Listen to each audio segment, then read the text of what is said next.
Bismillahirrahmanirrahim. Alhamdulillahirabbil alamin. Assalatu wassalamu ala asyrafil anbiya'i wal mursalin nabiyina wa habibina wa syafiina Muhammad ibn Abdillah wa ala alihi wa ashabihi wa wala ba'd. Saudara-saudara yang Allah Subhanahu wa taala, kita sekarang berada di bulan Rabiul Awal, menjelang 12 Rabiul Awal yang merupakan tanggal bersejarah yang akan muncul fenomena pada tanggal 12 ini, yaitu perayaan Hari Maulid Nabi Sallallahu Alaihi Wasallam yang biasanya diadakan atau dirayakan setiap tahun oleh kaum muslimin. Ketika kita sampai di bulan ini, maka sebagaimana yang sudah kita ketahui bersama, akan muncul di sana fenomena pro dan kontra berkenaan dengan perayaan Maulid Nabi ini. Dan setiap tahun ini dibicarakan, ya, baik dari pihak yang pro dengan Maulid Nabi maupun yang kontra dengan Maulid Nabi. Pada pertemuan kita kali ini kita akan mendudukkan, ya, setidaknya bagaimana kita memahami atau bersikap terhadap fenomena yang ada. Bagi yang mengadakan Maulid Nabi, sebagian mereka atau banyak dari mereka menganggap bahwasanya ini adalah ibadah yang berdiri sendiri. Ketika datang tanggal atau hari perayaan Maulid Nabi atau tanggal 12 Rabiul Awal, maka harus dirayakan. Harus diadakan acara khusus mengingat kelahiran Nabi Shallallahu Alaihi Wasallam. Sehingga sebagian mereka juga menjadikan standar, ya, standar kecintaan kepada Nabi Sallallahu Alaihi Wasallam. Ya, siapa yang tidak merayakan acara Maulid Nabi, maka kecintaannya dipertanyakan. Di pihak yang lain, ada yang mengatakan bahwasanya mengadakan perayaan Maulid Nabi adalah acara yang tidak pernah dituntunkan oleh Nabi Sallallahu Alaihi Wasallam, tidak pernah diajarkan oleh Nabi Sallallahu Alaihi Wasallam. Bahkan menganggap bahwasanya dalamnya ada kemungkaran-kemungkaran yang perlu ditinggalkan. Bukan hanya diperbaiki, tapi juga harus ditinggalkan. Baik, kita tentu sebelum masuk lebih dalam berbicara tentang Maulid Nabi ini, kita bicara dulu berkenaan dengan tanggal itu sendiri yang dijadikan acuan perayaan Maulid Nabi. Tentu kalau kita bertanya kenapa diadakan perayaan Maulid Nabi, ya jawabannya adalah karena kecintaan kepada Nabi Shallallahu Alaihi Wasallam. Ya, dalam hal ini atau sampai di sini kecintaan, ya tentu kecintaan kepada Nabi adalah satu yang mutlak, tidak bisa ditawar. Semua orang yang bersyahadat harus mencintai Nabi Shallallahu Alaihi Wasallam sebagai konsekuensi dari syahadat yang kedua, asyhadu anna Muhammadar Rasulullah. Ya. Tapi sebetulnya bukan itu yang dibicarakan. Ya, yang dibicarakan adalah bukan cintanya kepada Nabi SAW, tapi perayaannya. Ya, nah, apakah kemudian perayaan adalah bentuk dari ekspresi kecintaan atau merayakan hari kelahiran Nabi adalah ekspresi dari bentuk kecintaan? Ya, kalau kita lihat dalil-dalil yang ada, ya, bahkan Al-Quran kalau kita mau kembali bisa dilihat surat Al-Maidah ketika bicara masalah cinta kepada Nabi. Ya, apa kata Allah Subhanahu wa taala? Qul in kuntum tuhibbunallaha fattabi'uni yuhibbukumullah wa yaghfir lakum dzunubakum. Katakan Muhammad, in kuntum tuhibbunallah, jika kalian mencintai Allah, fattabi'uni, maka ikutilah aku. Yuhibbukumullah wa yaghfir lakum dzunubakum. Ya, maka Allah akan mencintai kalian dan akan mengampuni dosa-dosa kalian. Jadi bentuk kecintaan adalah pada mengikuti Nabi Shallallahu Alaihi Wasallam. Kembali kepada tanggal, ya, tanggal 12 Rabiul Awal kita dapati para sejarawan, ya, muarikhin memang mencatat tanggal 12 adalah salah satu di antara tanggal yang diduga tanggal lahir Nabi SAW. Kenapa diduga? Karena kita tahu Rasulullah SAW itu lahir di satu wilayah, ya, wilayah yang bisa dibilang primitif, ya mereka dalam masalah-masalah penentuan waktu mereka tidak terlalu terperinci. Ya, mereka mengaitkannya dengan kejadian-kejadian besar, sehingga yang lebih valid atau yang lebih sering ya atau yang lebih masyhur adalah Nabi SAW dilahirkan pada tahun gajah disebutnya. Ya, Amul Fil, tahun gajah. Ya, tahun gajah ini dikaitkan dengan peristiwa penyerangan Abrahah ya yang ingin menghancurkan Ka'bah. Itu yang kita ingat atau itu yang sejarawan semuanya ittifaq sepakat. Ya, berkenaan dengan tanggal tadi ada yang berbeda pendapat. Ada yang tanggal 12, ya, ada yang tanggal 9, ya, ada yang tanggal yang lain lagi. Ya, tapi kalau diambil kesepakatannya dari tanggal 12 adalah tanggal kematian Nabi atau wafatnya Nabi sallallahu alaihi wasallam. Nabi wafat di tanggal 12 Rabiul Awal, hari Senin. Ya, itu sepakat. Ya, tapi untuk kelahiran di sana ada khilaf, beda pendapat. Ya, Syekh Sofiur Rahman Mubarakfuri, ya, ini mungkin faedah. Beliau adalah salah seorang pemenang dari lomba penulisan sirah nabawiyah, sejarah Nabi, penulisan sirah atau sejarah Nabi, ya, yang diadakan oleh Rabithah Alam Islami, yang mendapatkan dia hadiah jaizah dari Raja Saudi. Ya, dalam kitabnya, ya, dalam kitabnya itu sirah Nabi, ya, itu beliau merojihkan atau menguatkan pendapat yang tanggal 9. Ala kulli hal kita tidak berdebat dengan tanggalnya. Intinya adalah kaum muslimin mencintai atau senang dengan kelahiran Nabi kemudian merayakannya. Kita sudah bicara masalah tadi, ya, masalah bahwasanya ekspresi kecintaan, ya, tidak mesti, ya, atau bukan dijadikan atau tidaklah perayaan itu menjadi acuan kecintaan, ya, tapi bagaimana mentaati Nabi Shallallahu Alaihi Wasallam, ya. Nah, kemudian kita bicara mengenai apa namanya sejarah, ya, sejak kapan Maulid ini diadakan, ya. Ternyata kita dapati tidak ada Nabi SAW mengadakan perayaan kelahirannya, Maulid Nabi. Ya, tidak pula Khulafaur Rasyidin setelahnya, Abu Bakar, Umar, Utsman dan Ali, ya, selama 30 tahun. Tidak pula di masa khalifah setelahnya lagi atau khalifah masa kekhilafan Umayyah yang dimulai oleh Muawiyah Ibn Abi Sufyan sampai kepada Marwan, ya, sebanyak 14 pergantian kekuasaan kekhilafan Umayyah, tidak ada seorang pun yang melaksanakan Maulid Nabi, ya, itu juga selama 40 tahun. Jadi 70 tahun, 30 tahun masa Khilafah Rasyidin, 40 tahun setelahnya masa Khilafah Umayyah, itu tidak ada perayaan Maulid Nabi. Ya, sampai kemudian kita dapati, ya, riwayat yang menyebutkan bahwasanya Maulid Nabi terjadi atau diadakan, ya, oleh sebagaimana yang disebutkan oleh dalam Mukhattat ini yang paling lebih mendekati keorisinalan, ya, berkenaan dengan siapa yang pertama, karena disebutkan siapa yang pertama mengadakan, itu disebut dengan Mukhattat, ada manuskrip, ya, yang disebut dengan Mukhattat Mukhaiziri, ya, Mukhattat Mukhaiziri, ya, ini disebutkan kepada penulisnya Muhammad Mukhaiziri.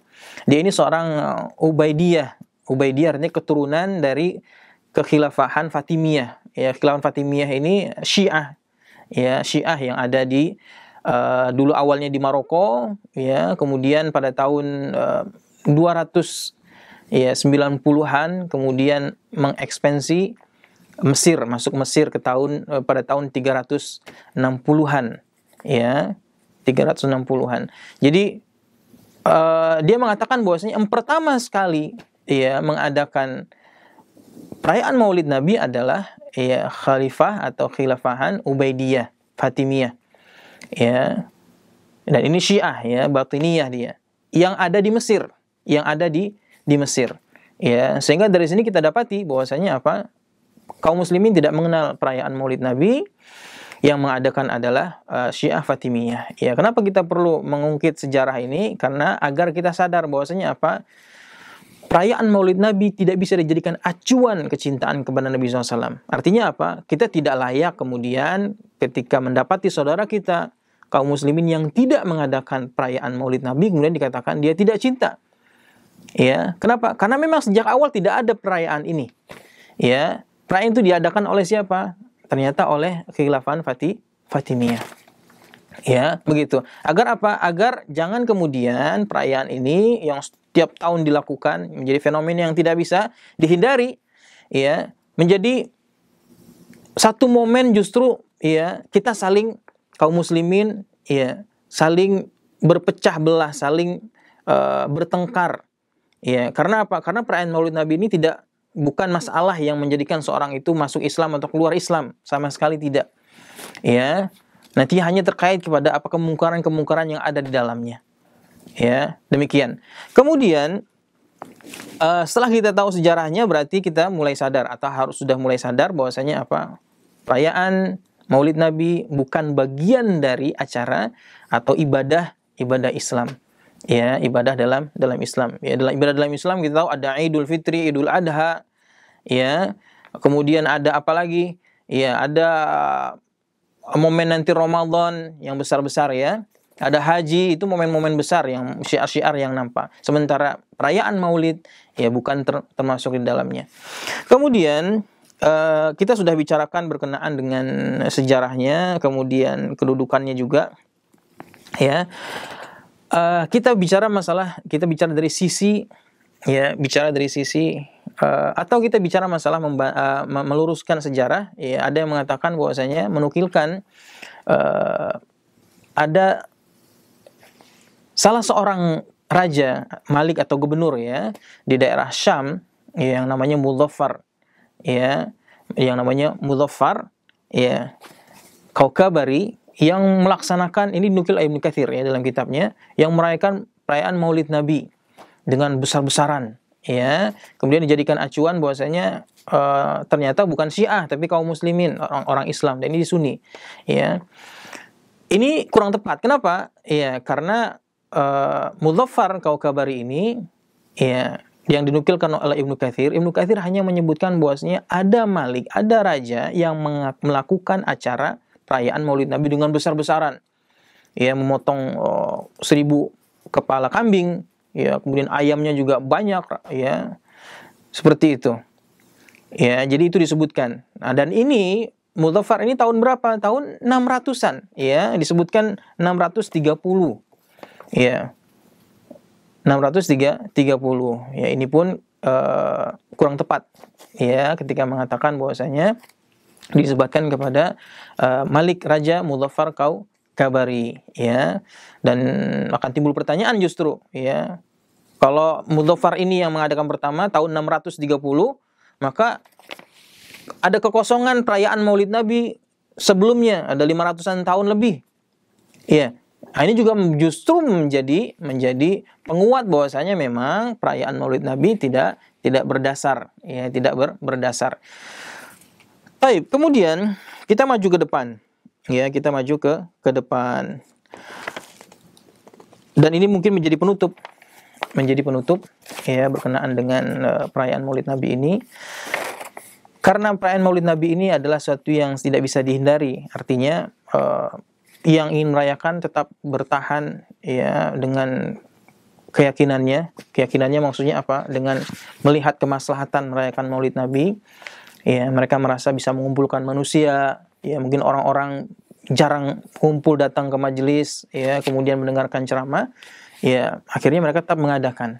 Ya, yang jadi perhatian adalah seandainya memang tidak bisa dihindari atau tetap harus dilaksanakan, maka ada nasihat dari Imam Suyuti, atau Imam Suyuti menyebutkan bagaimana pelaksanaannya. Imam Suyuti mengatakan ada 3 hal yang menurut Imam Suyuti itu ketika mengadakan perayaan Maulid. Apa itu? Yaitu beliau mengatakan yang pertama adalah qiraatul Quran, seandainya mesti dilakukan, kemudian membaca sirah nabawi, kemudian akal, kalau ada makanan makan.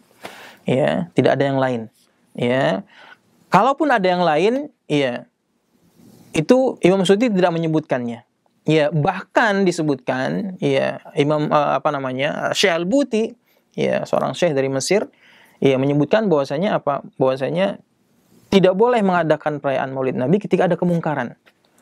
Ya, apa kemungkarannya? Acara yang lewat dari sana, yang lebih dari itu apa? Ada ikhtilat, campur baur laki-laki dan perempuan. Ya, bahkan di negeri kita di Indonesia kita tahu, ya ada musik di sana, ada organ tunggal, ada tari-tarian, ada joget-joget, bahkan ada kerusuhan. Ya, karena ada goyang senggolnya, ya, senggol bacok dan segala macam. Ya, ini mengerikan dan tentu kemungkaran yang harus dihindari. Ya, karenanya bagi yang melaksanakan tolong diperhatikan betul-betul. Ya, itu kemungkaran maksiat. Kemudian ada kemungkaran yang lain apa? Masalah akidah. Apa masalah akidah? Ya, itu keyakinan di mana Nabi SAW hadir dalam setiap acara hadrah tersebut atau acara perayaan Maulid Nabi. Ya, ini masalah akidah. Ya, bagaimana Nabi SAW kalau diadakan ya dalam satu waktu, kita taruh misalkan 12 Rabiul Awal semua sepakat, ya setiap kampung mengadakan, ada berapa ribu kampung, ya bahkan negeri semuanya meyakini Nabi SAW hadir. Keyakinan dari mana ini? Tentu ini keyakinan yang dakhil, yang masuk ke dalam, yang menyusup ke dalam Islam, yang itu bukan bagian dari Islam. Ini merusak akidah. Nah, yang seperti ini kemudian ya, yang kenapa para dai, para ustadz, para masyayikh juga memperingatkan, ya kalau memang tidak sanggup menjaga akidah, tidak sanggup untuk menjaga tidak aspek kemaksiatan, terjadi kemaksiatan, maka ya perayaan atau mengingat Nabi SAW tidak harus dilakukan setahun sekali dengan perayaan Maulid Nabi.